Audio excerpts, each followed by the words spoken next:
Welcome to the Pestle, reviewing and breaking down movies to look for insights into the movie-making process. Hosted by Bill O'Reilly. I can't do it. We'll do it live. We'll do it live! Now let's dim the lights and start the show. Welcome everybody to The Pestle. Today's show is brought to you by the city of Shermer, Illinois. Whether it's for your next family vacation or a place to put down roots, take a day off and visit Shermer, Illinois. Welcome everyone to The Pestle. I am Wes. And I am Todd. And this is a movie podcast where we analyze and break apart films for, the casual viewer, for ourselves. I mean, a lot of it is kind of selfish on our part, specifically on my part. I won't put this all on Todd because as a writer and director and someone who, wants to make these things, I always take an opportunity to figure out how can I get better at this. And so I tend to just pick movies that help identify some aspect of filmmaking that I want to learn more about. But every movie, I feel like even the ones that go off the rails from what I would normally do, teach us so much. And I always feel like we walk away knowing a lot. But today we have someone else who is also, in addition to us being filmmakers and writers, we are joined today by a special guest, Dave Jasmon, who has been a professional writer for over 17 years. He's written for Rooster Teeth and Meow Wolf. He has a sad existential cheese comic called Truth Cheese. Truth Cheese is a collaboration with him and our dear friend Alyssa Marie.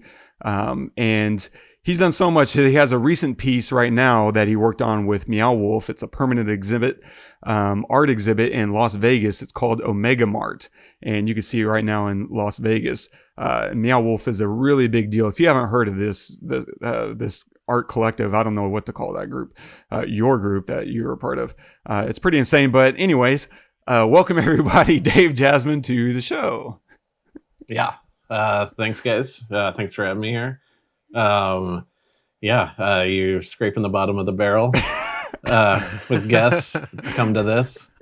A quick note, that exhibition opens in February. I don't know if I'm allowed to even say it yet, but I think they've said that. Too late. Everyone knows about it now. Yeah, you're on the hook. They have like it's an art collective, that's right, and big exhibit in Santa Fe that a lot of people go to, and the next one's in Vegas, and it's massive. It's like 50,000 square feet of art and story, and there's over 100 artists who've worked on it, and I guess I include myself with that, but strictly with words, like word artists. So there's a lot of copy that is all over this thing that I have a hand in that's like fictional and weird, and it's the weirdest job ever, and I don't know how to describe it, and it somehow is a writing credit, I guess. But yeah, no, it's huge, man. It's huge. It's like made its way to people that don't even know what the hell they're talking about, like me. I've heard of I heard about this a while back and was just in awe of it, and didn't know where it came from. These are the kinds of things that are so exciting because they kind of like percolate up to the top of everyone's attention without them even looking for it. Like I wasn't ever looking for anything like that.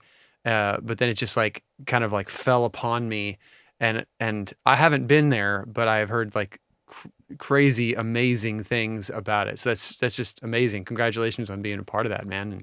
And yeah, thanks. I hope that people can get out there by February to go see it. Yeah, that's the big hurdle. Is it's very like hands-on and brief, like perfect for pandemic. Even pre-pandemic, I'd be like, man, there's a lot of like sticky kid hands up in here,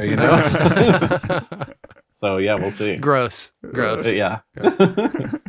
Well, speaking of gross, today we are covering a film that is a recommendation from Dave himself. Dave, you want to tell us a little bit about the film? But first, before you tell us a little bit about the film, there are spoilers galore that we're going to cover. So please pause this episode and go watch it. It's streaming on Netflix, and then come back and listen to the rest of the episode. Yeah. Do you guys typically like do this little intro synopsis? I can read that off. typically, but you can tell us a little bit about like what you think of it. Yeah, off the cuff from that. Yeah, it's so I basically got into it the same way I think a lot of Americans are getting into South Korean movies this way, like right now, Korean wave, so to speak, is like through like seeing and liking Parasite, and then just going back and kind of checking out stuff that oh, I've like heard of that before, but I hadn't really taken the time to watch it, and then like basically just went down a rabbit hole of watching like Because as you're many a pretty South Korean big movies. film buff. Like you'll watch something just because. Like there's no huge rhyme or reason, right? Like yeah, and there's just like a lot of stuff now that's like one pro I think of pandemic time is that it's just way more easy for American audiences to be introduced to like international movies that they just like they wouldn't come to your theater or if they did, like maybe you're like, if that's the movie I'm going to pick, I wouldn't go see one where I'm reading subtitles or something, but I mean, at home, it's just, it's a better home experience, something I'm doing anyway is like putting subtitles on when I watch like English things because I'm an old man and I like to check out and like I need visuals to make me hear with my eyes. But anyway, so watched a bunch of them, and Burning is one that stuck out to me as just a, it's very slow and nothing happens, but as a writer and someone who's especially interested in like long fiction literature, it speaks to me like that, and obviously has a lot of literary references in it, and it's based on a short story which is based on another short story. So there's a lot of interest there, and I feel like this filmmaker just kind of tells this story in a way that like speaks to me and that I appreciate. And yeah. Nice. Cool. Yeah, so we're going to talk about a lot of things. We'll do a real deep dive here momentarily, but we'll talk about some of the cinematography. I don't think we've ever talked about this. I want to touch on like natural lighting versus available lighting. We'll also touch on some of the editing, how long takes and rhythm of edits affects the experience itself. And then, of course, we'll talk about some of the story, and I don't know, we'll see if we can arrive at any conclusion about what this movie is actually about. And I think we can arrive at and things and sorry. stuff. I think we can arrive at like 8 conclusions is what I was going to say. Nice. We'll see. We're going to start counting. All right. So I'm going to butcher this synopsis completely. Here we go. Jong-soo bumps into a girl who used to live in the same neighborhood, who asks him to look after her cat while she's on a trip to Africa. When back, she introduces Ben, a mysterious guy she met there, who confesses his secret hobby. Directed by Chang-dong Lee. Screenplay by Jungmi and Chang-dong Lee, based on the short story by Haruki Murakami. Cinematography by Kyung-pyo Hong, starring In-yu as Lee Jong-su, Steven Yeun as Ben, and Jong-seo Jun as Hae-mi. Great job, bro. I fucking killed that. God Yeah, damn. I really can't say think you English. did. This The whole was the time I I was cannot like- say recipe English for you to names that well. destroy I it. fuck up every single time. We made fun of I made fun of myself last week because I can't fucking read. Did you hear Yeah. that Just bit killed that that. I inserted?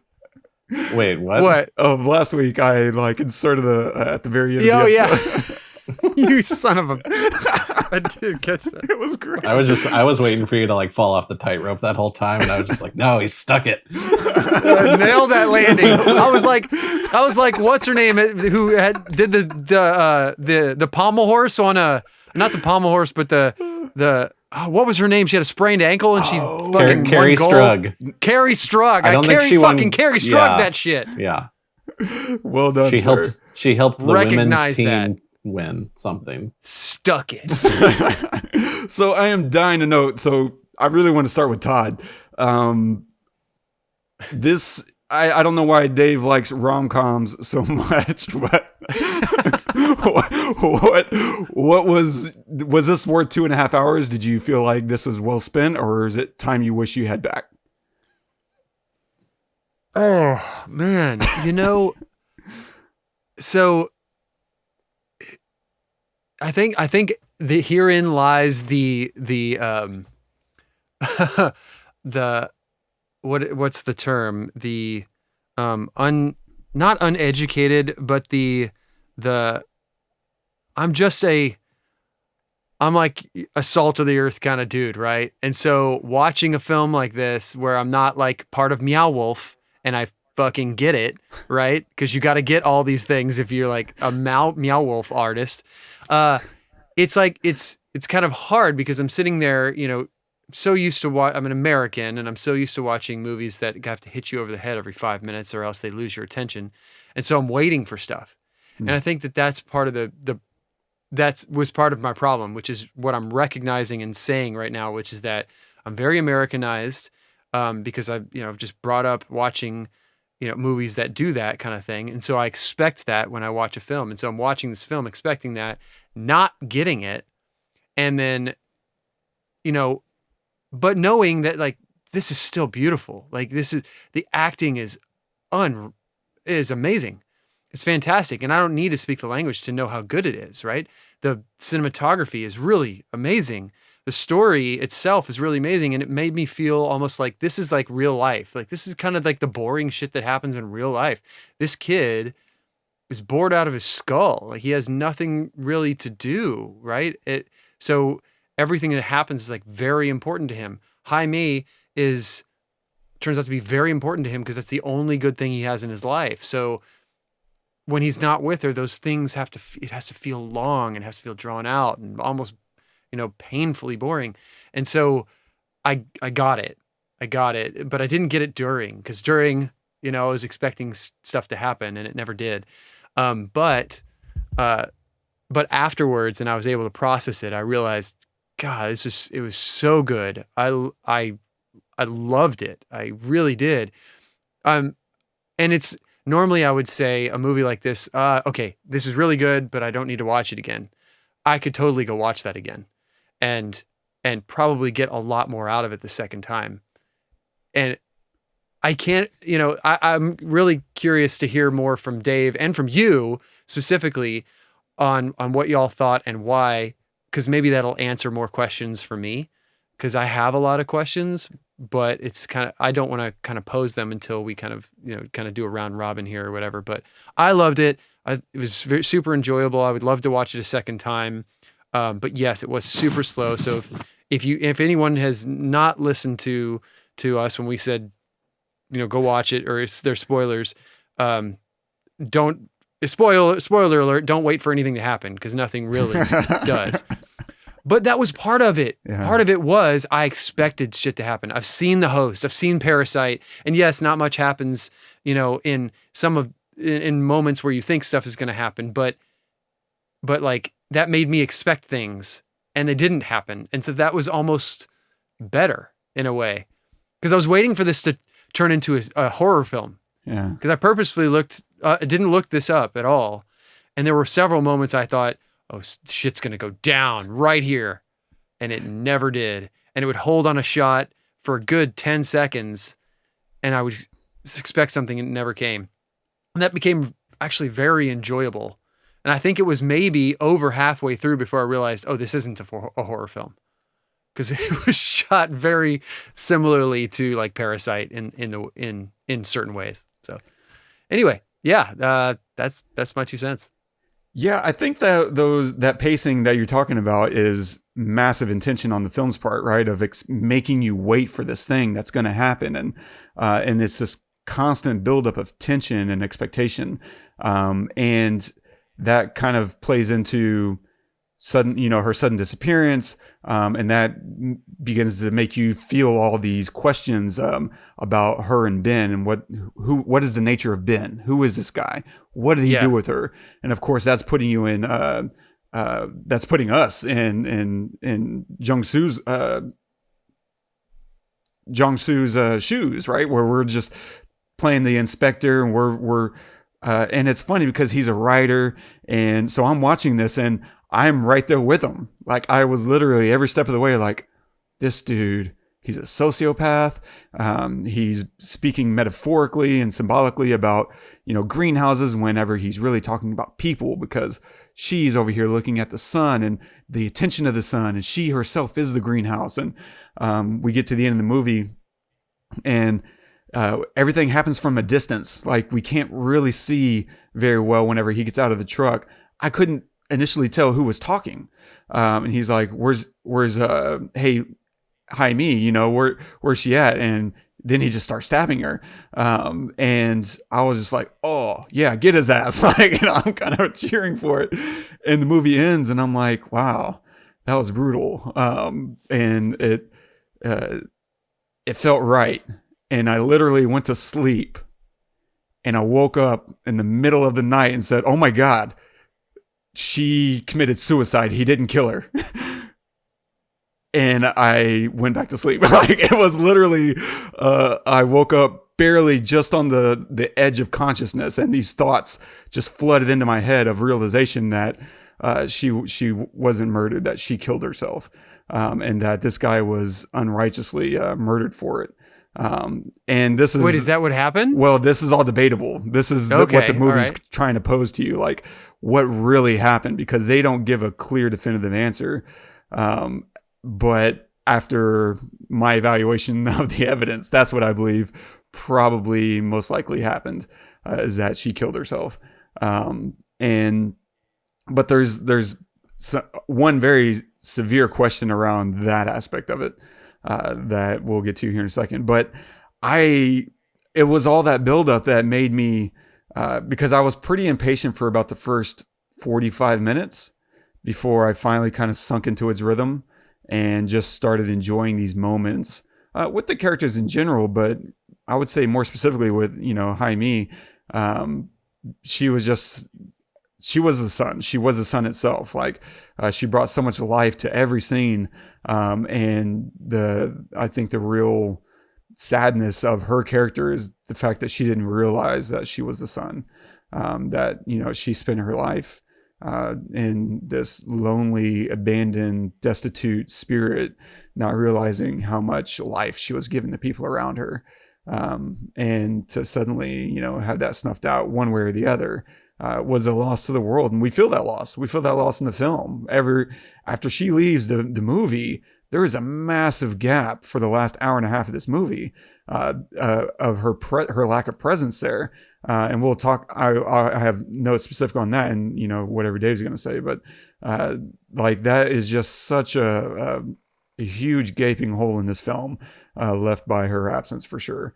And we more and more empathize with Jong-seo, as he's kind of driven into madness, as he really delicately explores her life, and the circumstances which may have brought an end to it. Of course, he's so single-minded in his, and I love that he never says it. This is something that's never spoken out loud in this movie, is the idea that Ben killed her. No one says it out loud. He just acts on it, and we know it. We believe it. And that, to me, is just one of the master strokes of storytelling on their part, is they got us to believe something that was never once spoken aloud. That's incredible storytelling. And it's just piece by piece. They build that case against Ben, tiny piece by piece. And I love it. It's so clever. It starts with the first time we effectively meet him, right? They go out for dinner and he's just like, hey, he laughs. He laughs at her tears and says, I don't know how to cry. Like, I never feel that. It's like, whoa, never cried. You're a douchebag and a half.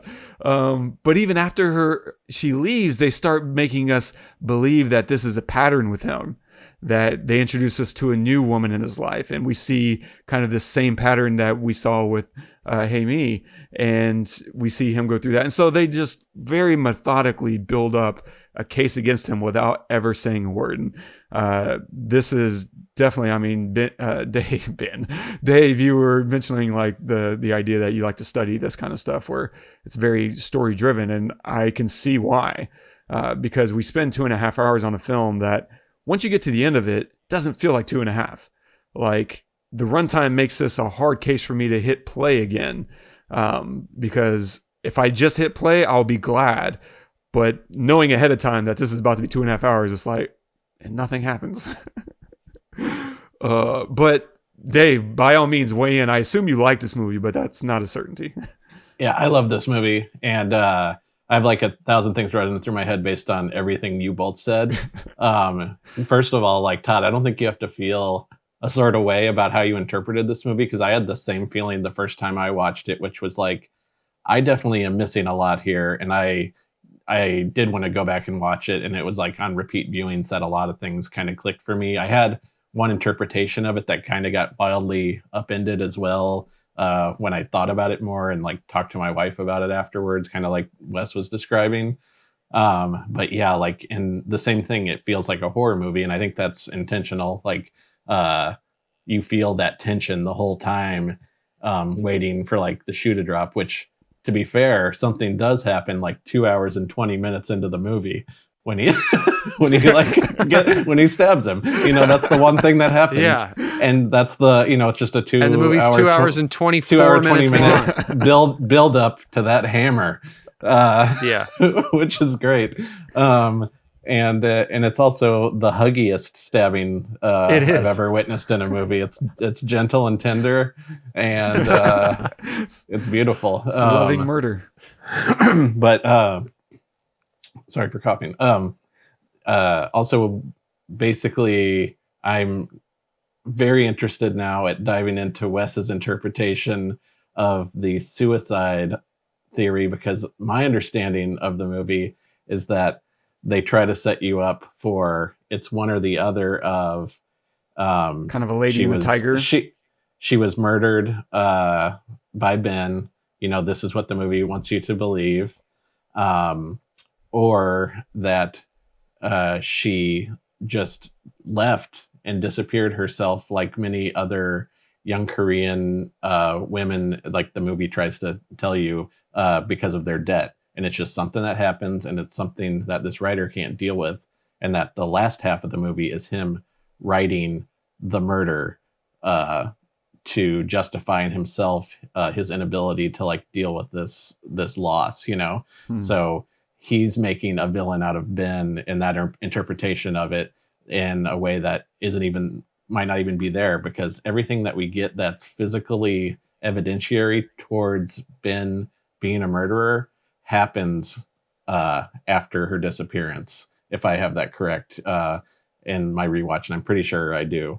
In terms of like the cat being in his apartment, the watch from the beginning showing up in his place, like all that stuff could theoretically be just written by Jong-soo, who we do later see in a shot reverse angle from where we see him the rest of the movie in Hae-mi's apartment that is now decorated differently. He seems to be like living in it, maybe, or just, you know, visiting it and maybe imagining himself in it. There's a lot of ways you could take that, but we get reverse angle because I think we're meant to say that, or meant to think that maybe he's making all this up and this is him typing it out in this moment. Oh, that's interesting. Because I take that. Go ahead. Oh, I'll just get a short snippet. Like I took that as a instead of seeing him connected with her through the brief, beautiful magic moment that the Seoul Tower provides, it was instead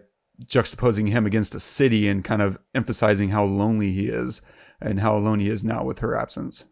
Which and probably that's still what I plays like about into, it too, is because I feel like you can watch it and think that same thing, and it's right. You know, you can't say it's not right, and that's what I love about the writing and the story in this movie, is that you're meant to think all these things at once, because I think that's what it's about. It's about all of those things, and like the way a writer maybe comes up with these things, but also like with the Jong-soo character, but also just that character's place in his class and his society. You know, like the movie goes out of its way to, you know, kind of make a point about the working class and, you know, the jealousy that he has of Ben's character, and then also his place against like North Korea with like the propaganda that he's backed up against like all of his life, you know?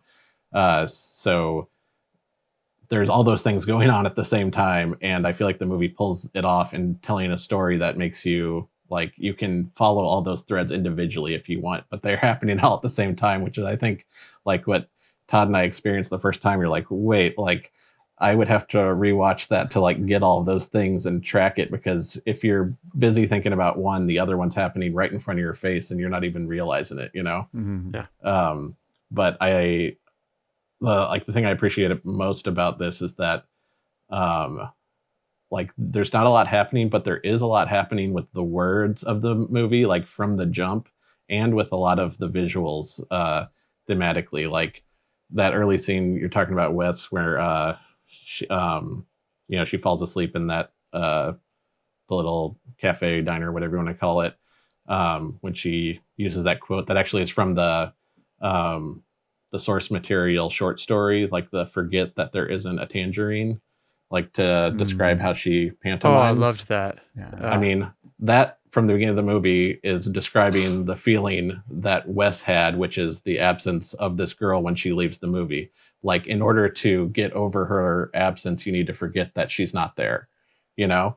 And I just love that they laid that seed right in the get-go, like right in your face. And for the rest of that movie, yeah, you're absolutely right. Like, where I think the minute Hae-mi's gone, you feel her presence there the whole time. And they laid it with those themes that Wes is describing: the sun, the greenhouse, like she is all those things, to the point where I was struck, like on the repeat viewing, when the phone call happens from Hae-mi, that you hear a phone drop, footsteps running away. That's my argument against suicide, because you hear footsteps running away. Yeah. But you see the sun peek up, and there's a rack focus, and the wind blows through the trees, and you're like, that's her, you know? Mhm. And like basically throughout the movie, like whether it's in her apartment with the soul reflection, or it's in the foggy gross sky at the final scene after the stabbing, the director makes a distinct point to make that sun poke out, you know, so you're seeing her again. Like, I thought all that was fabulous, and like I can examine the way they like track those themes throughout all day, because it's crazy how detailed it is. And Yeah, go ahead. Oh, sorry. It reminds me of, like, and this is going to sound kind of like a stupid statement, so of course it's going to come from me because I make them all the time. If you were to take a book, it sounds stupid. If you were to take a book and make a movie out of it, like, seriously, and I know that sounds stupid, but I don't mean adapt a book. I mean, like, this is a book, because books, they don't give you everything, you know, like, part of the reason why everybody says, oh, the book is better, is because you make it all up in your head. It's like they paint the picture, they give you the descriptions, the metaphors and everything, and the analogies, and you build that world in your own head. So it's exactly how you picture it. And this is the same way, but just not visually, like story wise. They kind of leave it so open, and they make it so slow to where you're constantly thinking of, like, what does this mean? Is this supposed to mean something? Or like, oh, they held on that for 15 seconds. Am I supposed to be waiting for something? What am I waiting for? Oh my gosh, it could be this or it could be that. And then they cut away and it was nothing. But that's the same feeling you get from reading a book a lot of times, is that they don't give it to you.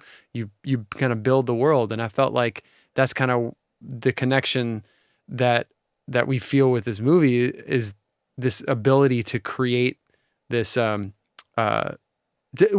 gave us the leeway to create whatever story we kind of wanted. So it felt like I was reading a book watching it. And what's amazing about that too is, if you guys do read that Haruki Murakami short story, Barn Burning, that this is based on, this movie is a lot of that short story. It's 20 pages, I think, of roughly what you see in this movie. And they basically added the like most iconic scene of this movie, which is basically right smack dab in the halfway point where they're all in, I feel like the name of the town is Paju. Yeah, Paju. Where they're all sitting down smoking weed, and she does the Great Hunger Dance, and they play Miles Davis. and have those really long shots. I think that's like the main story beat that doesn't happen in the short story. So I think like you're right on, Todd, with it's just like they basically made this short book into a movie, and Cool. it can be short and adaptable because there's not a whole ton of dialogue in this movie necessarily. There's a lot of long shots and like slow moments. So I feel like it was like a really good adaptation. And also just I brought it up earlier, but Barn Burning is a Faulkner short story as well that's in that book that Ben's reading at the cafe, and it's quite different from the Murakami one, less enjoyable, more racial epithets, which is quite very Faulkner. But it obviously inspired the Murakami short story because it's the same thing. It's all based on someone who has a weird thing of burning buildings that means something else to them. Well, I'm interested to see what Wes has in his notes about editing and how that affects your experience, because that's definitely a big part of this film for me. Huge. Yeah, I'll blast through some of these notes real quick because I definitely want to circle back to some of these the pros and cons and how I think it ended versus how my dream ending. And so, but just to dive real quick, cinematography wise, there is a thing, natural lighting versus available light, that usually gets kind of combined. And this might be getting into splitting hairs territory where it comes, to cinematography. But we usually think of natural lighting as the light that you walk into a building and that is already on, the sunlight. Whereas natural light, I take it to actually mean more of an aesthetic or a style. It's something that you're trying to replicate, like the idea of, it's window lighting and now we're being lit by the window. That's natural lighting, but may not actually be light that's coming from the sun. It might be you have, an HMI outside that you're blasting through diffusion that's then blasting through the window. And now it's kind of giving you this style of natural lighting, but it may not actually be natural light. And that's a big, big difference between natural light versus available light. Whenever I go in and I say I like to work with available light, it means I'm not carrying in any lights. I'm working with whatever is actually there and available. So if I'm shooting, available light outside, it means I'm only working with the sun and maybe some modifiers. Yeah. And so maybe you bring in some bounce. That's fine. That's still, working with available light. In this movie, and the reason I think it's interesting is because this movie seems to be a mixture of both natural and available light. Because there's so many of these wide angle, long moving shots outside that they probably shot using a lot of just available light, because there's not a lot of opportunity to hide lights whenever you're, walking down the street. Now, maybe they brought in some light modifications, like some bounce. Maybe they do what's called Hollywooding, some bounce light. And anytime you say, you're Hollywooding something, it means you're just carrying it around. You're not setting it on a stand and leaving it there. You literally walk around behind the camera, bouncing light from, some white sheet or board. I was going to say particle board, but the bead board. And you're just, reflecting light from the sun back into the actor's face to provide some fill light so that, you can see their eyes. Usually that's a big motivation, is to be able to see the actor's eyes, so that the human on the other end of the camera that's watching this can connect with them. That's how we like to connect with the actors, is through the eyes. And so it pays dividends to light it up pretty well. One of the things they did cinematography wise that I really loved was, whenever Hae-mi leaves, her absence, we really feel it. And for all the reasons that we've already talked about, but in addition to that, generally throughout the film, there's not a lot of close-ups. But even more so, like, there's really no supporting characters who get close-ups or even mediums. Like, they keep almost everyone way back there, except for our three leads. Like, we see a lot of good mediums and close-ups of Jong-seo and Ben and Hae-mi. And so whenever she's gone, suddenly one of the characters that was primarily filling our frames is no longer there. And so we really definitely feel that. And of course, her energy is just unmatched by any of the other characters. Like Ben and Jong-soo do not have nearly the same amount of energy that she brings to the screen. And that's by design, of course. I'm not saying, those are bad actors. Like Todd said, they're incredible. Everyone in here. I was especially impressed with Steven Yeun. Like, we're so used to seeing just kind of one style of acting from him. I'm thrilled with what he did in this, and I am definitely, whenever I see his name pop up now, it's probably going to be something that I sit down and watch just because of how impressive he was in this movie.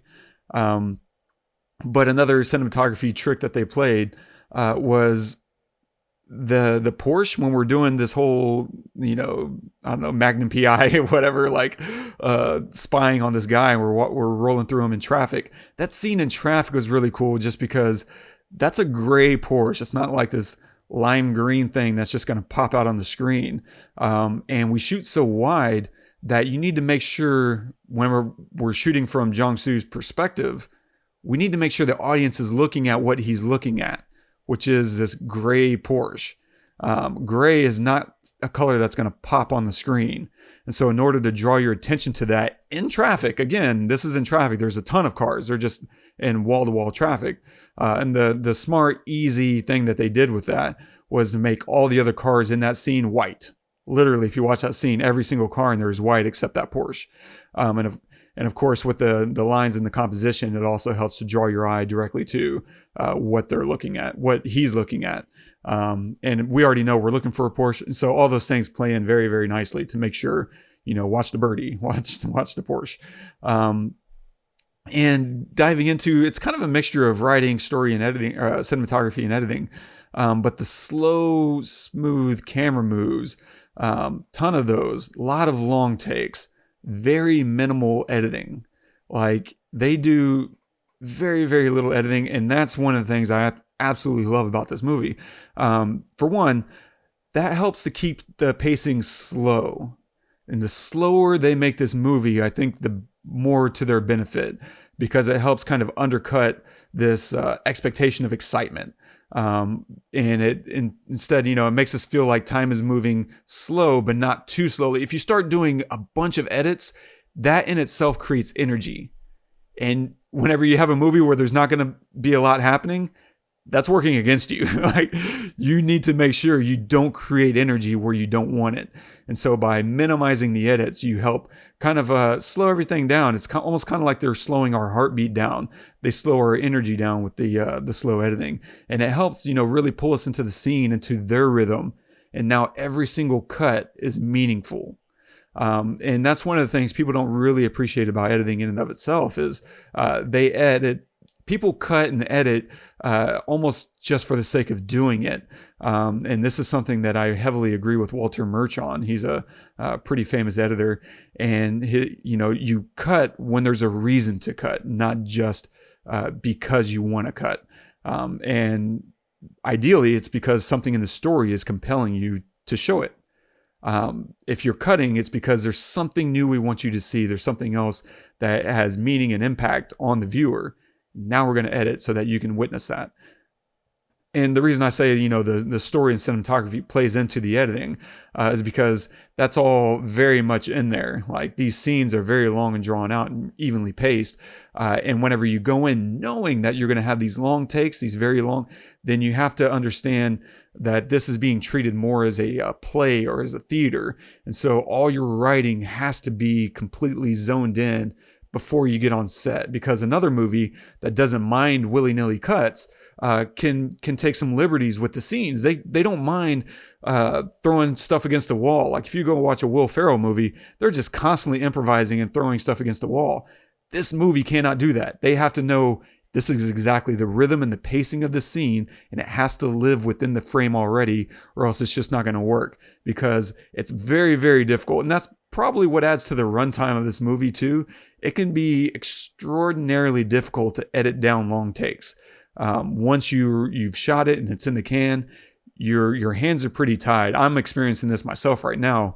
I wrote and directed, as people are probably tired of hearing right now, like earlier this year, a 45-minute film, and now we're looking at submitting it to festivals and whatnot. And there's a lot of takes or scenes, because it's a mixture of 2D and VR, that I can't cut in VR. There's no alternate angles to cut to. The scene is the scene, and it comes usually down to, am I just going to remove the entire scene, or am I going to keep it in there? Because if you edit when in a long take, then you introduce what's called a jump cut.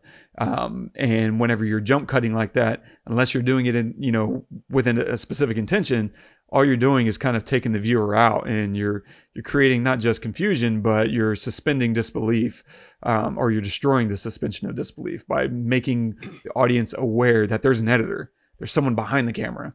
Like, you're calling attention to these things that you may not want to draw attention to, because now you're basically making the audience ask, did they mean to do that? Was that an accident? And now you're thinking about the storyteller and not the story, and that's a massive, massive no-no. And so you have to do those things with explicit intention. And so the editing, the writing, and the cinematography were absolutely all in good hands for sure, but they were all well thought out way before they stepped on set. That was a marriage that started with the screenplay. And yeah, so story-wise, I am curious to kind of dive right back into where we left, a second ago, because for me, it's the story of a lonely person, right? Hae-mi, she fell into a well and no one noticed her for hours. She was rescued by Jong-soo, did she? What's that? I said, or did she? Right. That's one of the questions. And I think that's interesting because she was rescued by this guy who would later call her ugly just a few years later. And it gets into this, did she or didn't she? Because her parents don't remember having a well, let alone falling into one. But she's so out of contact with her parents, I don't know that they're a reliable source. They don't seem very connected or invested. The other source that we have is his mom, Jong-soo's mom. And effectively, and it's messed up because they're calling her a liar. And I can't, and maybe you'll have a repost to this, Dave, but I can't see any other moment in the film that she lied. Like, unless we're saying she didn't have a cat. We never see the cat, but there was cat droppings. And so there was some evidence. It gets into this, like, is God real? Well, is there evidence? And like, in this case, like, there was cat poop at a minimum. Like, if she went out of her way to go and collect cat poop, I guess, I don't think there's an argument for that in this story. But otherwise, like, I don't see any reason to distrust her. I see a reason to feel her heartbreak. And the one person, and this is what she confessed to Ben, which is a really interesting moment, and another one of those moments that gives us weight into the Ben killed her theory, which is he, after the whole cafe scene, let me see if I can find my exact notes, but she confessed to him that she trusted Jong-soo more than anyone in the world. And he said, that made him jealous for the first time in his life. And which is hilarious contextually because immediately he gets into a Porsche with a beautiful girl and drives away. Like, yeah, that guy felt jealousy. Cool. And so I think he broke her heart because if he was the last person that she actually trusted, and the last thing that he said to her was, basically he calls her a whore. Like, you undress so easily for men, that's what whores do. That was kind of the last straw maybe for her. I feel like that, she just had her moment of, the great hunger dance that she performed on the patio at sundown.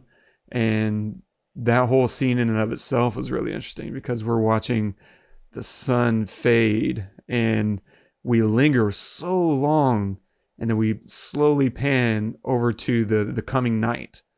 And I took the night, much more metaphoric to be, there is no more sun. And in that way, I took it as death. But I suppose you could definitely take it as, the sun sets, but the sun comes back. I don't know. But that was my interpretation. The thing for me, because the cell phone, so getting back into she ran away, the cell phone is an issue because, for one, we hear the footsteps and we hear someone pick it up, but it sounds like the footsteps come back, but that could very easily be someone else coming and picking up the phone, turning it off. And the phone is disconnected. I feel like the disconnection would have had to have come from her. I think, and I don't know. I don't know. Yeah, I mean, I guess that's at the end of the day, that's the best answer is, we don't really know. It's a Lady and the Tiger affair where you kind of choose your own adventure. But to me, everything was pointing to she was supremely dissatisfied with life. All the indications were she was going to kill herself. My problem with the idea that she ran away is it's pointed out a number of times she doesn't have any money. She's broke. And any money she saved up, I would have assumed was spent on a trip to Africa. Because later in the film, in that cafe sequence, Ben says that she was broke. He's like, she didn't have any money that I knew about. And if there was one person that could have given her money, it would have been Ben. He didn't seem to be overly concerned with the affairs of mortals, such things as money. And so she was broke. In my heart, what I really want for her to have gone to is China, right? There's that sequence where they're all talking about Chinese men actually value and treat their women well. You need to get you a Chinese man. And so I like the idea that she ran away to China and found a Chinese man that valued her, unlike, the men around her. But I don't know. Dave, what's your gut feeling, or where do you lean, or do you lean? Well, I don't necessarily lean. There's a lot that you were saying that I have thoughts on. I'm trying to track it back. But first off, like the scene where they're talking about China and America, they also make a point to say that, like, oh, those are selfish people. And they say that, South Koreans think about others. So there is a little bit of like criticism there. And there's also like, I don't know, I'm just like, I have a little more awareness after watching it the second time of like the role of North Korea in this movie. And that shot you say where that goes to darkness after the sunset, they specifically point it at where the North Korea sound comes from, like they're like pointing it there. So that's another layer to think about. I also take it very literally as the sun went down. She starts crying when the sun goes down in a way that feels not so much joyous as like sadness, so I think that's very intentional. Also, something that struck me that you guys spoke about earlier is just in general her performance. I think this was her first role, and this is from my understanding that's so unfair. That's so unfair. I know, right? So Yeun, who plays Jong-seo, that he's a pretty big star there. American audiences know Steven Yeun. So yeah, for that to be her first role, I think that's, a big reason why they cast her is because she exudes all those things naturally that we're talking about, that character is supposed to represent. So I think, obviously a lot of it's her performance, but whatever they saw in her was just like that you are the character, man, how many 1,000 points did you make? Well, I'll just piggyback on that, because I think one of the things that they did well with not just casting her, but coupling her with the style of this film, when you're doing long takes, that's very forgiving on amateur actors. You don't have to match a take. You don't have to, exhaust yourself with, what did I do last time? You can be in the moment every single time, and it doesn't really matter if you change it from your last take. Long takes are very forgiving to amateur actors, I think.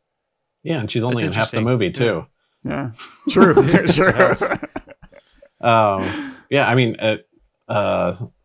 When it comes to, I guess if we want to like break down like what happened to her, that I think the phone thing to me sounded like I feel like it's easy to try to jump to the not most logical conclusion of it, because the movie wants to lead you in so many different directions. But I think if you listen to it like purely first time, like without thinking of any of those things, it sounds like someone's being chased, they drop a phone, they run away, the pursuer picks it up, turns it off, is like and then keeps pursuing probably. The other thing that is hard to make a connection to in the film in any other way is Ben visiting this reservoir, which is, I think, potential dump site. It's one reason that he's in a country that he normally wouldn't be in. Like, from what we know, the only reason he goes to Paju is to scout greenhouses, which he's not even scouting greenhouses. He's just, I think, going there to, kind of see how the other half lives, and spend whatever time he's gonna do with Hae-mi to begin with, carry out that plot until he feels like killing again, because they do kind of make you feel like, oh, his hobby is an every couple month thing. It's very serial killery. He's got trinkets, there's a lot of stuff that's like shaking you and being like, no, he's just a serial killer. It's not the rest of this, So it's I feel like it's really easy to think that way, and it's like hard to convince me of other things. But I was just going to say that when it comes to the running away thing, I think one big piece of evidence that the film presents is that's exactly what Jung-soo's mother does. He says it's because of her of anger, but it could very easily be said it's this lower class life that she ran away from. And I also think that maybe Hae-mi did not go to Africa on savings. I think she went on credit, and they make a point of like that's how she just lived. So Jung-soo has this conversation with her coworker when he's trying to find her, and she kind of makes the point of like, this is what these girls do, and it's just like how to get by. And I think the film is also trying to draw that parallel with Jong-soo's life in terms of being working class people, where it's just like they're just trying to find their way out. And this film, those two characters find each other. Obviously, like, he said some awful things to her, doesn't seem to remember parts of their childhood that she really does remember, and I think part of that can be attributed to her feelings for him, but also just her zest for life and what's important to her, and like the well thing is a good nod to like, just maybe she, even if it didn't exist, maybe she just has this big imagination and it runs away with her, and that's the thing that you love about her, though. So I feel like there is supporting like evidence for like this like narrative that these are a class of people who are up against a force which is represented by Ben, which is, he talks about there needs to be this balance, and he goes, I'm everywhere. Like, I'm in Africa, I'm in all these different places around the world. I think that's trying to equivocate, class separation. Yeah. And there's this force that they're up against that they can't beat, because no matter what, this is going to slap you down, and your only choice is to accept it or disappear.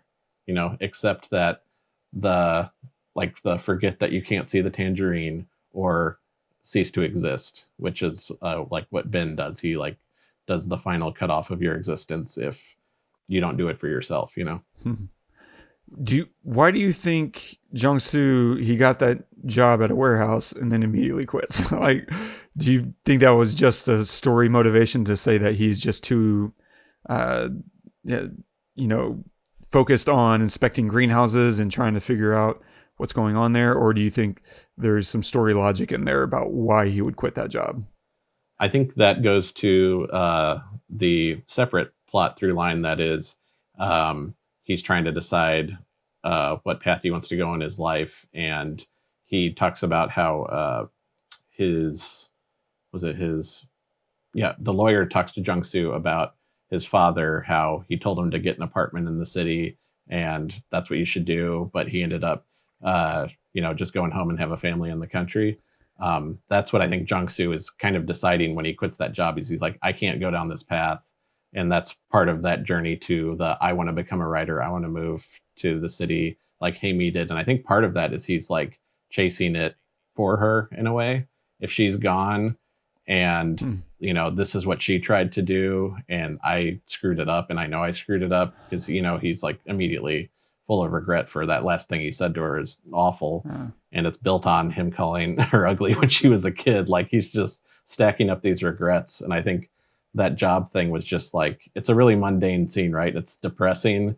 And I think he's realizing during that whole like rundown from that foreman or whoever that like, this is not it for me. I want to be this writer and I want to try this life and do what my dad couldn't do, you know?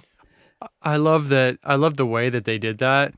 I think like with any other movie, there's multiple cuts. There's like him thinking about it and then, close up, I quit. And then like, a cut of him walking out, silhouetted by the sun outside and then like a cut back to the guy boss just like stared at him like, what? With the clipboard in his hand, cut to all the other people standing there waiting to get called on next. This was one shot. It was literally a pan from the foreman to Jong-soo to him quitting and walking out, and that's the whole scene. That's it. They were just. Yeah, they're like, that's a wrap. That's it. And it was nailed it. One try. And it was great too because they established they talked to the first two people ahead of time, and they established that Paju is not that far from this place. So it's not a question of it's going to be a arduous journey every day to get to work. No, it's probably 5 or 10 minutes. And that is juxtaposed in the story as well. Early on, he makes a point to tell Ben that he has a long journey home when he's refusing basically to take Hae-mi home in a moment that clearly injures her. She's looking for him to want to take her home. And that's like another of the insults that is stacking on her and weighing on her and making her feel lonely. So I feel like that does come back and pay off in a small way. For sure. Yeah. Because on top of her story, that's the other story I feel like that's being told is this is a story of a man who follows in his father's footsteps. Because he does, right? He moves back home, quits a job, stabs a man who may or may not have been innocent, but he acts out violently. He has all this pent up rage that kind of unleashes just like he says his father would do. And even though he says as a writer, he never, writes anything. And it's not a matter of he never gets published. He literally never writes. We see him sit down to write and he just abandons shit. He's just like, yeah, nope. And so I feel like this is, this story of, for sure, a lonely person in Hae-mi, but also a man who, just follows the exact person that he probably, despises.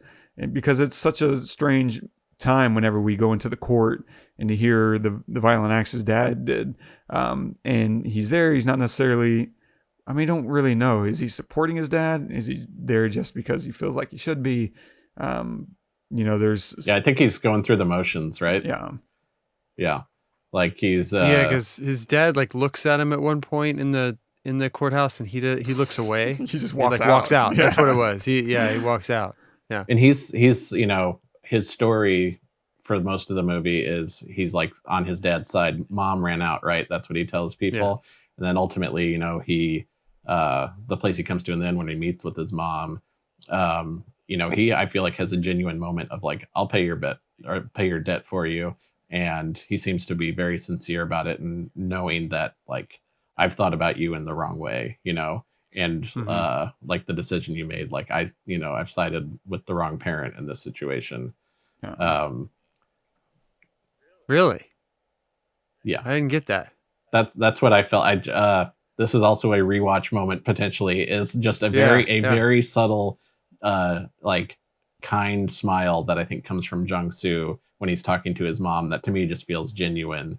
And like, I definitely didn't get that the first time I watched it, but this repeat, I was like, oh man, I feel like he really means that. And like in his heart is like, sorry, mom, No, yeah, I think I got that. I need to rewatch that to see what you're mentioning. Cause what I got from that was I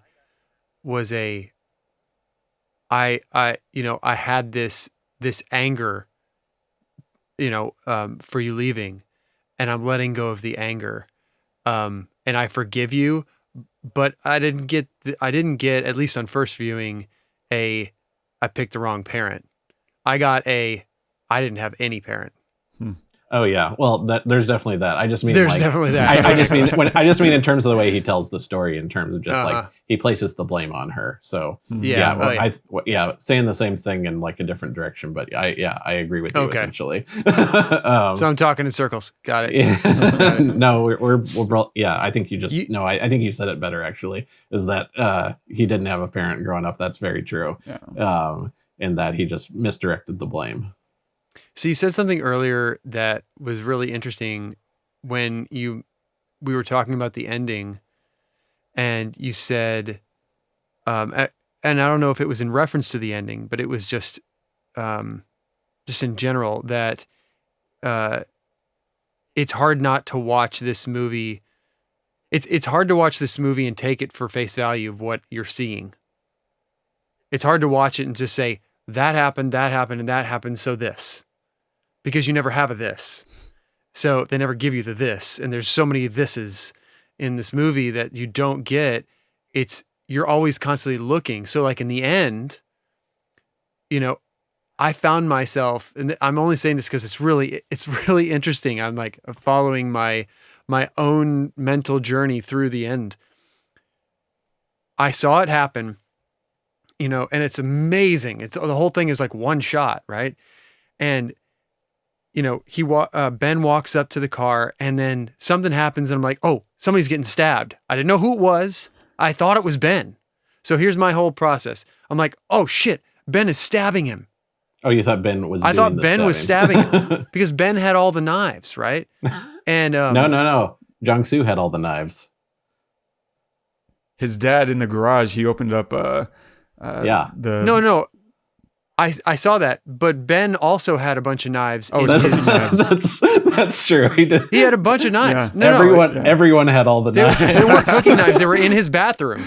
And there was a scene where he goes in there and he grabs the case of knives and he leaves the bathroom. No, the bathroom is makeup, and they show him later applying the makeup to the next girl. Oh, Yeah, they have similar cases. I totally get why you would confuse them. okay. But they do make a point to Well- show Jong-soo look at like hunting knives, like Yeah. stabby hunting knives. Ben has the cooking knives, and he Yeah, I also remember has, the and he okay. has a I do remember the makeup honey kit, knives because that happens which- at first when he first gets to the house, Uh-huh. right? Yep. Yeah, When he And first gets to his dad's house, right? and I think the makeup kit is another point for serial killer. It's ritualistic. Yeah. Like why Very are you good sitting point. down putting Makeup on her, yeah. putting makeup on her unless this is what I do before I kill you. Yeah, you know? before I kill you. It's They're not just like giving you- normal behavior. Yeah. Do you So have any I- idea what that art installation is with the burning building? No, I wanted to look that up though. Yeah. There's so much burning in this movie, from the smoking to they burn the mom's clothes. Like Yeah. everything is burning all the time. Yeah. Yeah. But anyway, so the end of the movie, I think is interesting because it's like, a lot of times in films, when you switch perspective, they may do it back and forth or something like that to like kind of toss you in different directions. But this one, again, like with the only thing that happens saves that for the last, shot of the film, which is you're basically seeing it from Ben's, POV, like experiencing like the audio and the visual from that angle, which I think is the director trying to make you think that maybe this is basically Jong-soo's way of acting out his anger through his writing, and that this is not happening. This is the big tell in that theory Right. is that I switched the POV on you, because I think that theory of how basically the second half of the movie is Jong-soo writing it all out and making Ben into the serial killer. That's like the moment where the director says, and this is, I'm putting my stamp on it, Yeah. because I feel like otherwise it's, I don't know. I think I like to think that way, because otherwise it's very sad that Jong-soo basically ends up doing what his father did, acting out in anger. He does, have this cathartic newborn thing. It's like, but you killed a guy. And, I feel like I don't want to think of the story ending that way necessarily, but even though a lot of the rest of the movie is telling me that, and I already made that point earlier, which is this is an inescapable existence of a class that you can't get out of. So it's like that definitely supports that point, but at the same time, I'm just like, oh, it's just sad. It is, and I just have a hard time buying into, if for no other reason, the Ben killer theory. And even, I mean, that's a really interesting idea that some people think, this was the second half of the movie is a writer, is Jong-soo writing it. But even that wouldn't make sense in the context of that final scene where Ben is asking him, like, where's Hae-mi? You said that, you were bringing Hae-mi with you. Where's she at? And then he's being stabbed. He's like, well, what's happening? I thought about that. And my answer to that is that if you're writing someone to be a serial killer, they play it to the bone. Yeah, exactly. He wouldn't be like, why are you talking about Hae-mi? I killed her. Like, he's up to that point is still playing dumb, He doesn't know it's coming, He's just, playing out the act that he'd been the whole time of playing dumb of like, oh, she's missing. I haven't seen her. Have you seen her? I think that was just a continuation of what he had been doing that whole second half. Every time Jong-soo asked him if he'd seen Hae-mi, it was just playing dumb. I love the theory of the second half being his writing. I mean, it makes sense to me because he then, in that case, he's the hero, right? In that case, Ben was a murderer and he got what he deserved. And I was the one that did it. And and if you think about it, like he was a complete bumbling idiot loser before that. Before that, the whole scene of her dancing, he literally did nothing. He was a nothing. He had no motivation to do anything. He gave up a job that he had, whatever it was, to go live in podunk nowhere in a rundown house. Like he just had nothing, right? And then all of a sudden he's like, wait, where's Hae-mi? Okay, I'm going to go find her. She's not coming to the door. I'm going to get somebody to get me into the door. I'm going to find, I'm going to track down Ben. I'm going to stalk him. Like, I'm going to, like follow him. He's not going to see me, even though I pull up right next to him and I'm the worst tail ever in the history of following anyone in a car. He's not going to know it's me. And even if he does, I'm still going to get away with it. And then in the end, I'm going to be the one that kills him.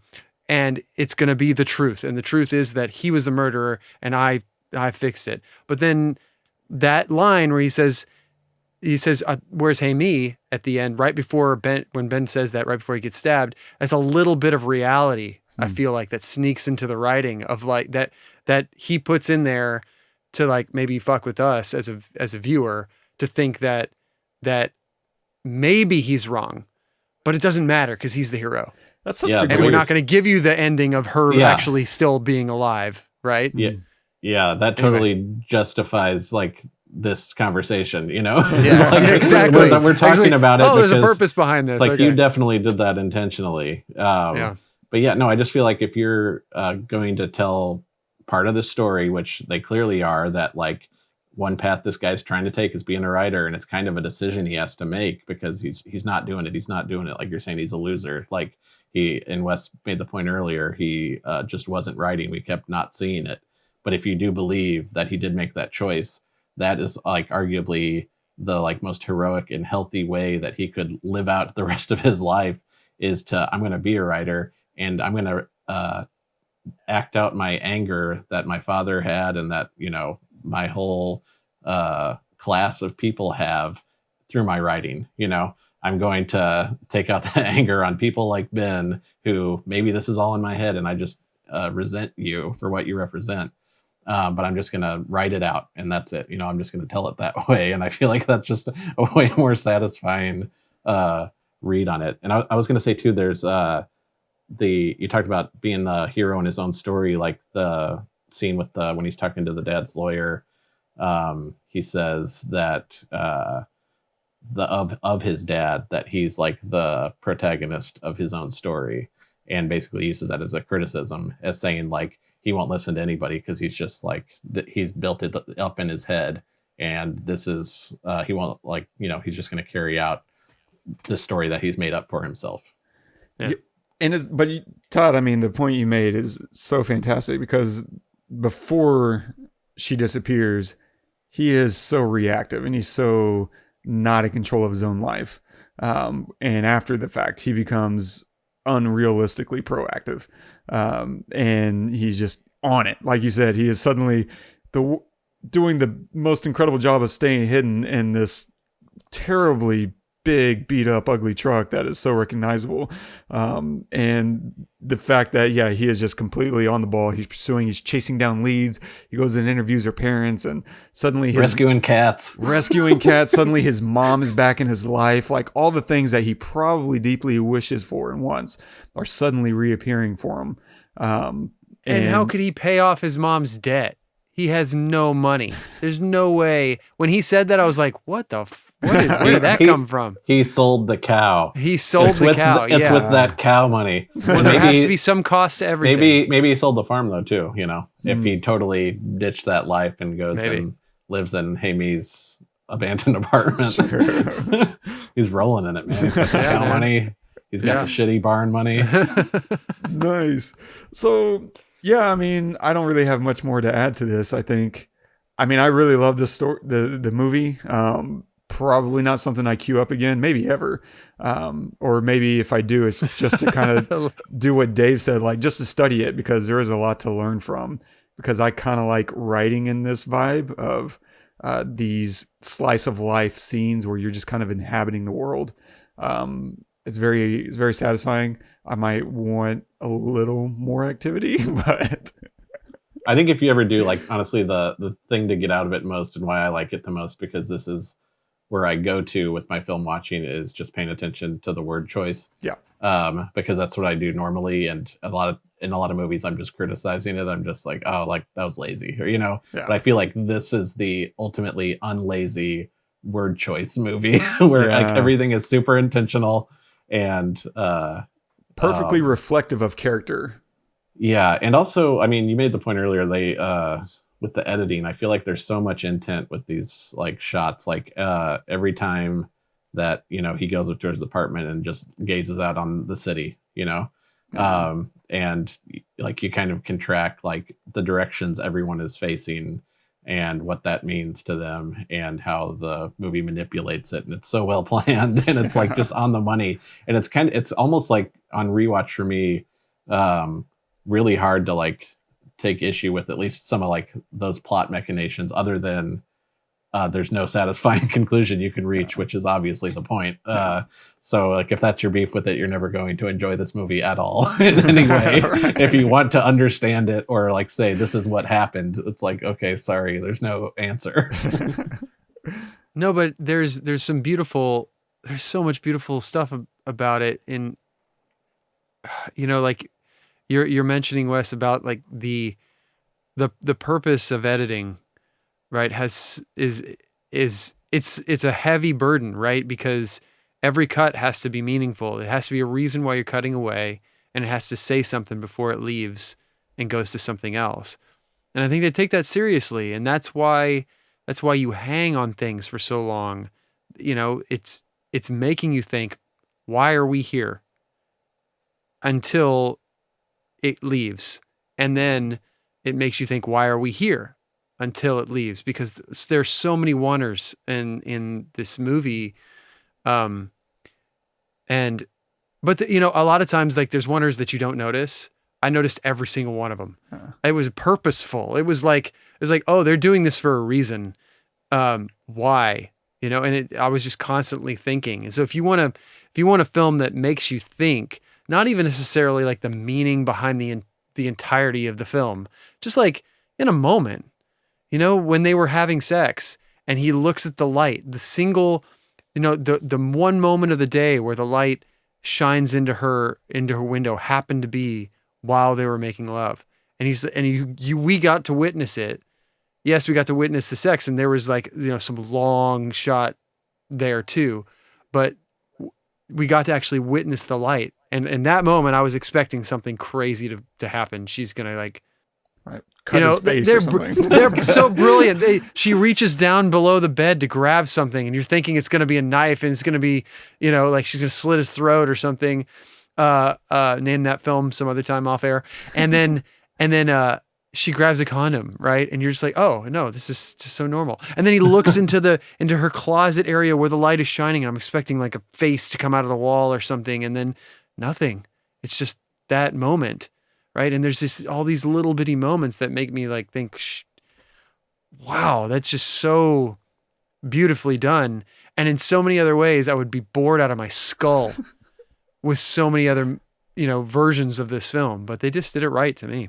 Yeah, and to that point, Todd, like I think a great sell for this movie is that if someone does like a visual aspect of a movie, and they're hearing from me that it's just like, oh, it's you're mostly attached to like the story and the characters and the verbal bits of it, is that I love that this movie made me think about all those visuals all the time and what they meant, because normally that's going on secondarily. I may notice it if it's really obvious, just because my brain doesn't work that way. So like I won't see the things that Wes sees that are like probably very clear to him, like, oh, they were doing this and this was that intent. Like, but this movie made me do it in a way that I feel like was at least instructive, and like made me enjoy this film in a way that I don't typically enjoy films, or I'm thinking about them in a different way, like you're saying, why am I looking at this? There's obviously a reason, and it like it makes it so you can't not do that. Yeah, brilliant, dude. Great call, man. I'm really glad we covered this one. I was terrified of the response after like I said, like hearing like you guys talk about nothing happening and like having issue with that in other movies. I'm just like, oh man, like you want a nothing happening supreme. Well, I think that is, I'm really glad we did this movie for that reason. Like, it's not that we have to have stuff happen in films all the time. Is that the way that it's done needs to be done in a way like this. Like, okay, if you're gonna do nothing, at least make it heady. Yeah. Right. At least make it so that I can live in my own head and create a world in my own head with what I'm seeing, rather than you either give me nothing and it's really good, or you give me a little bit of something, and maybe you're painting too much of the picture for me, and I'm not able to build the world out in my head. And this movie did a great job of like not giving you shit really, but giving you a lot at the same time, so. Yeah, it's all there. It's all in the characters, and they are just living the truth. And it's the kind of the fun thing about human nature is we're experts on people for the most part. I mean, you have, certain classes of people who aren't as good as others, but generally speaking, we're very good at people.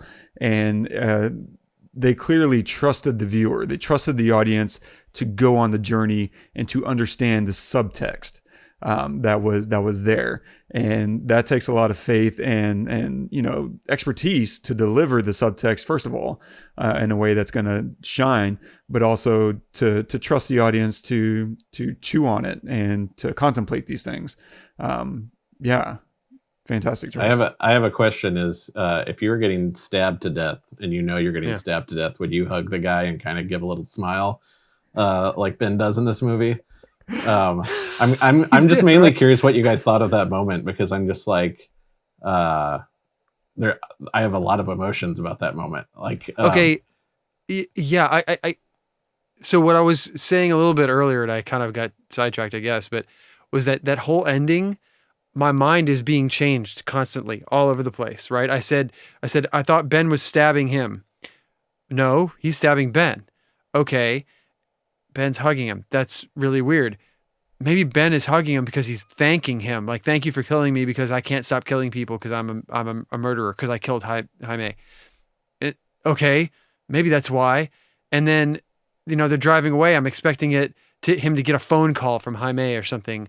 And that never happens, or at least see her face somewhere or something. That never happens. So it's like, wait a minute, I'm expecting her to still be alive, and that, because that would throw another wrench in everything that I just thought, but that didn't happen. So maybe he was the killer. He did kill her, or like, I don't know. So yeah, I think maybe it was because there was a little bit of a smile now that you mention it. Maybe it was because he was dying and seeing, angels or the light or something, and I don't know. And he was just like, oh yeah, let's go to it. Or maybe he was just happy that it was over and he didn't have to kill anybody anymore. Or that's all I got. I don't know. Yeah, and or maybe Jung-soo is like writing that for himself and saying like, you're gonna be okay. Like, yes, there's just a lot to. I feel like the fact that like just Steven Yeun in that second does all that with his face, and in like a second is fantastic, and that's why I love this movie. Is there's a lot of things like that make you think all of these different things at once. Yes. It's super challenging, but super stimulating to me, and like why it keeps my mind going, and why you may wake up at night and be like, she killed herself. Yeah. I'm watching that moment, and I guess I'm waiting to see, is he going to cry? Like I'm seeing the intensity in his face, and he's slipping away. And I'm wondering, is he finally going to kind of reconnect with humanity at this point? But he just fades. And I didn't really, the whole hugging sequence I took as if kind of his last defense mechanism. This is the last thing I could possibly do. He's already lost the strength war. And now it's, I feel like there's a Sun Tzu quote somewhere in there about, hugging your enemy prevents him from attacking you, kind of thing. And so maybe that was the last thing that he could do. Like maybe I can call him compassion, or maybe I can just prevent him from hitting me again by embracing. I don't know. That was maybe my insides will stitch themselves with blood. Because you kept hoping he's gonna beg or something. Yeah. And it's almost like, I don't know, more infuriating that way too. If you're like trying to find some catharsis out of it, is it just like, you're never gonna really win this moment. Like I'm gonna smile my way out, and there'll be another me coming behind. Again, there's just like so many different ways to take it, and I just thought it was a fantastic moment. That and the whole Great Hunger scene to me are just like so memorable and will stick in my head forever.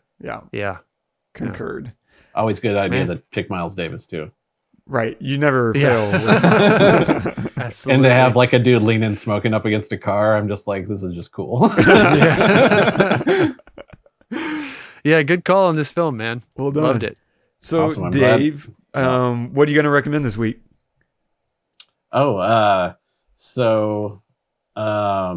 Basically going down just recommending another South Korean movie where things do happen all the time, and it's also very emotionally satisfying, is Train to Busan. It's a zombie movie, and it's one of the best zombie movies I've ever seen. And I'm also kind of burnt out on those, just over the years. For sure. But this one revitalizes it for me. And I forget the actor's name, but the guy who plays the son in Bong Joon-ho's Parasite has a side role in this. You'll recognize him.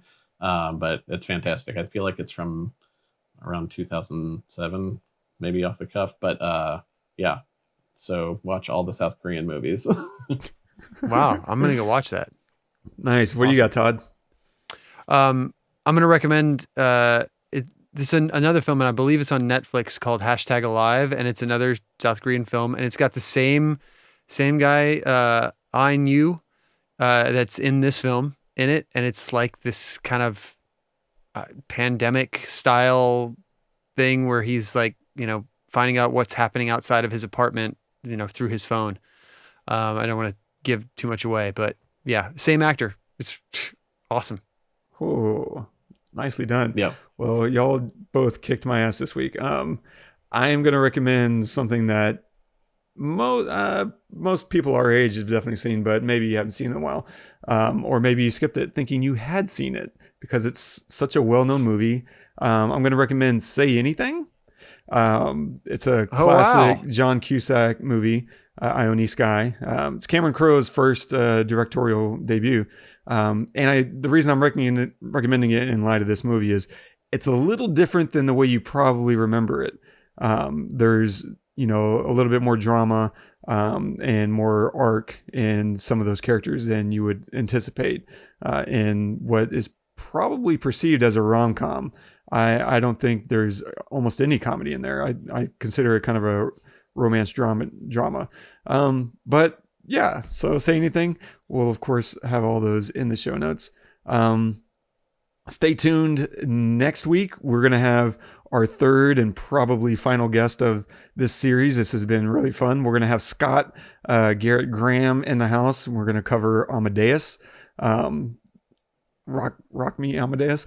And so don't forget, Best Picture 1984, right? that's correct, 1984. Do you have all the Best Picture winners memorized as well? Did you just Google that, or do you but have that's that in your brain? that's the year I was born, so that one's easy. Yeah, that is easy. And I I don't also know what won in 1980. I was about to be like, wasn't Cameron Crowe's first movie Fast Times? But that was screenwriter. Screenwriter, correct. That's yeah. right. So, oh man, almost messed that one up real Almost bad. Nerd. Yeah. Nerd. Almost wrote myself off this. No chance at reprisal.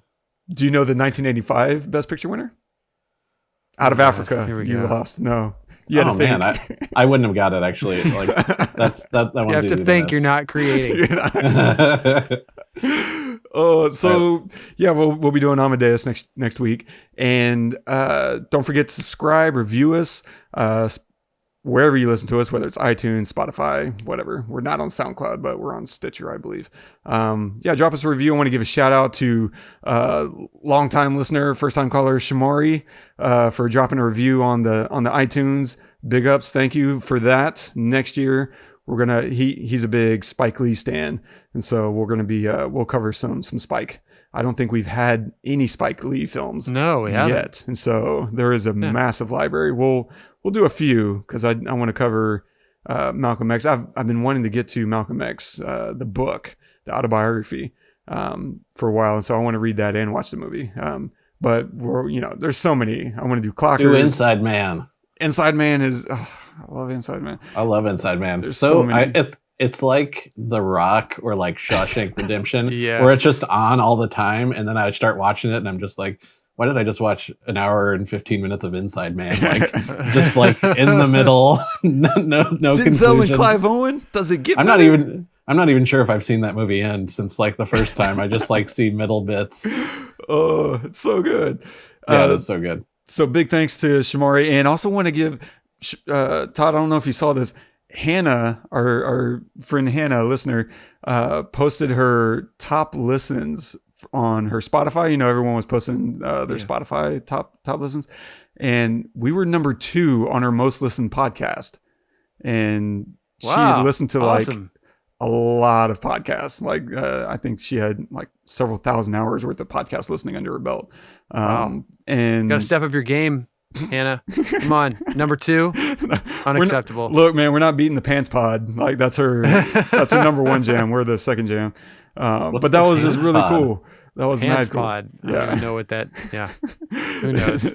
I feel like she probably just like butt dialed your guys' podcast Like all the one time. day, and it was just playing while she was sleeping. Like woke up and just like I didn't watch or I She didn't has like listen to one of those- 34 straight episodes of the Pestle. One of those Nokia brick phones that, like, you could actually pocket dial. I don't know how, but my father pocket dials me all the time with an iPhone. I don't know how that happens, but Yeah, it that's does. literally impossible. It's impressive. It's He has a, very impressive. he has a So there's like, a way. Well, never mind. You can make some Face ID butt jokes there. Oh man, that's Perfect. another movie in Like- its own. My phone doesn't even recognize my face in the morning, just in general. It's just like you It look just- terrible. It's like that nope, cannot be you. Nope. Oh Get man, it- I'm in your get- pocket all day. Get Oh, another no. half hour of sleep, maybe. Maybe throw some Yeah. water on your face, and we'll talk. Like, But- dude, give it up. yeah, Oh, you don't what are you deserve doing? to scroll right now. I don't want to recognize you anymore. Yeah. Sorry, it's not Fantastic. gonna work. So if Yeah. you want to leave a comment on this episode, you can do that at thepestlepodcast.com/burning. And our quote of the day is from William Faulkner. She was bored. She loved, had capacity to love, for love, to give and accept love. Only she tried twice and failed twice to find somebody not just strong enough to deserve it, earn it, match it, but even brave enough to accept it.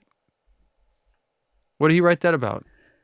No idea. What is that? Is that a piece in? Yeah, I assume that's a pull from one of his quotes, but I mean Faulkner obviously being a key piece of this film.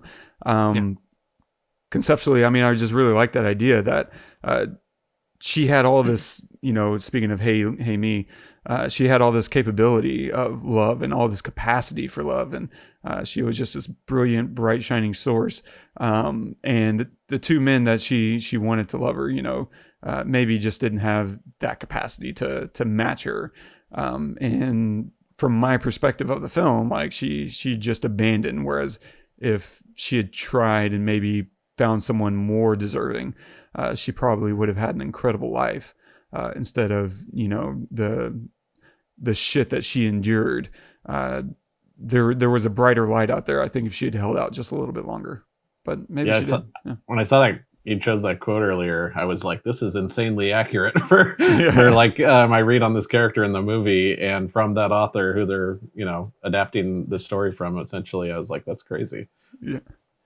Yeah, I wonder, did you look up and see that it's actually from Burning? I don't think it is. I've read Barn Burning, and that wouldn't really. I don't think that's from that story. No. Yeah, but it is just crazy accurate, right? Barn Burning is mostly just the guy telling the story, and his father is basically all you really know about.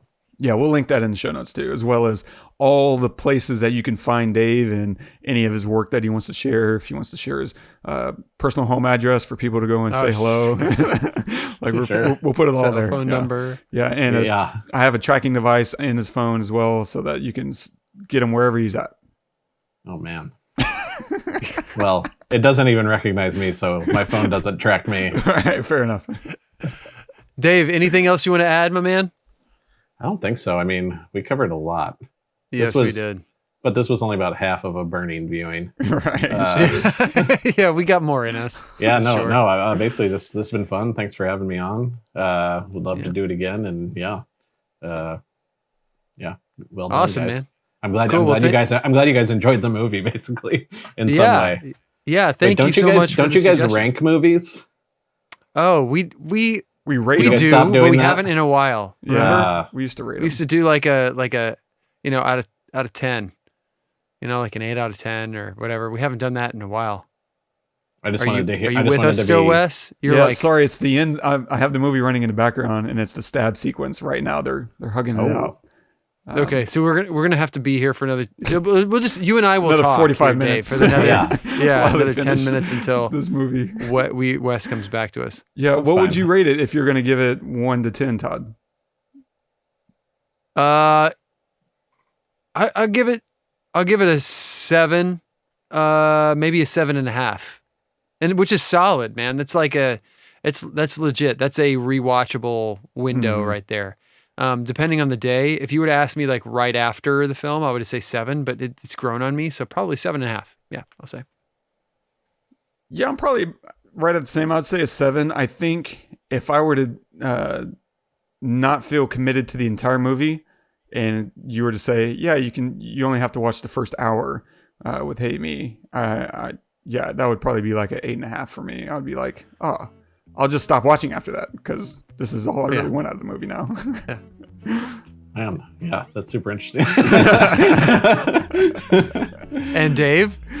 I think for me, it's like an 8.5 through and through. Like, and with like potential to grow for me too. I feel like I am I thought I would just rewatch it this one time, but now the more we talk about it, the more I'm just like, oh, I gotta like I have to know more, even though I know I'm not going to know more, but I need to like study it a little more. Because there is so much laced in there. They have the whole Trump immigration segment on the TV. Yeah, I totally forgot about that. I put a note down, but it's minor, but it's there.